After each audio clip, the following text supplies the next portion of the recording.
कोल्हापूर महापालिका शहर हद्दीतून जी ब्ल्यू लाईन क्षेत्र आणि रेड लाईन क्षेत्र जे आहेत, ह्या संबंधानं असे जे महाराष्ट्रभर ब्ल्यू लाईन आणि रेड लाईनच्या क्षेत्रामध्ये बाधित होणारी जी क्षेत्र बांधकाम आहेत, या संबंधानं महाराष्ट्र शासनानं 10/2/2026 ला एक शासन निर्णय जाहीर केला होता आणि ती समिती नगर विकास विभागाचे अवर सचिव नवी एकचे त्याचे अध्यक्ष आणि सदस्य बाकीचे जलसंपदा विभागाचे, पर्यावरण विभाग, मदत व पुनर्वसन विभाग, परत मेरी नाशिक संचालनालयाचे संजीव टाटू साहेब, संचालक नगर रचना महाराष्ट्र पुणे, आयुक्त पिंपरी, आयुक्त कोल्हापूर महापालिका, आयुक्त चंद्रपूर, सहसंचालक नगर रचना पुणे आणि मुख्याधिकारी महाड आणि मुख्याधिकारी बदलापूर अशी 12 जणांची समिती फेब्रुवारी 2026 10 तारखेला गठीत करण्यात आली होती. की कशासाठी?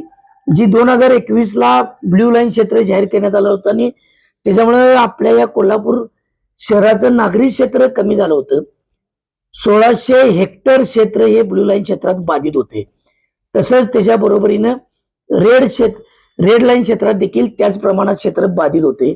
त्यामुळे ड वर्ग महापालिका कोल्हापूर अगोदरच 50-60 वर्ष हद्दवाढ नाही आणि सरकारी क्षेत्रासाठी जागा आहेत, सरकारी ऑफिसेससाठी जागा आहेत, मिलिटरीसाठी जागा राखीव आहेत. अशामुळे नागरी क्षेत्र कमी राहिलेलं कोल्हापूर शहर एक देशातलं राज्यातलं एकमेव उदाहरण आहे. त्यामुळे या समितीची कामकाज आणि त्याची कार्यवाही आणि त्याची अंमलबजावणी तातडीनं होणं गरजेचं आहे.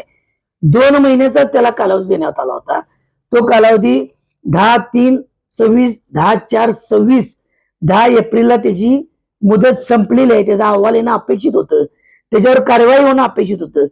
त्या समितीनं आज कोल्हापूर क्षेत्रातला दुधाळी परिसर असेल, उत्तरेश्वर पेठ असेल, Budhwar Peth, Siddharthnagar, Mahavir college area, new palace area, Ramanmala, Kasba Bawda area, Bhosalewadi, Kadamwadi, Bapat camp, Jadhavwadi, Mukt Sainik, Laxmipuri, Shahupuri, कुंभार गल्ली या सगळ्या क्षेत्राला भेटी देणं अनिवार्य आहे असं या सगळ्या शासन निर्णयामध्ये त्यात नमूद करण्यात आलं आहे.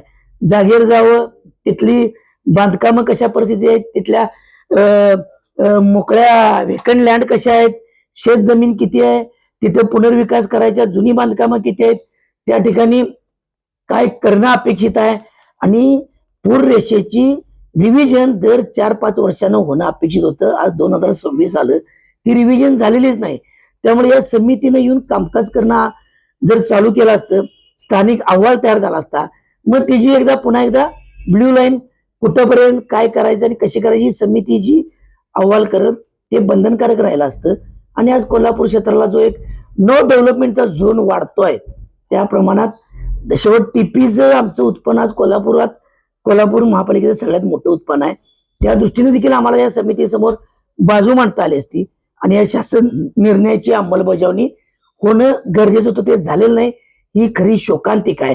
गतिमान सरकार म्हणायचं, नुसतीच समिती गठीत केलेली आहे आणि समिती गठीत करून तिकडे साफ दुर्लक्ष करायचं.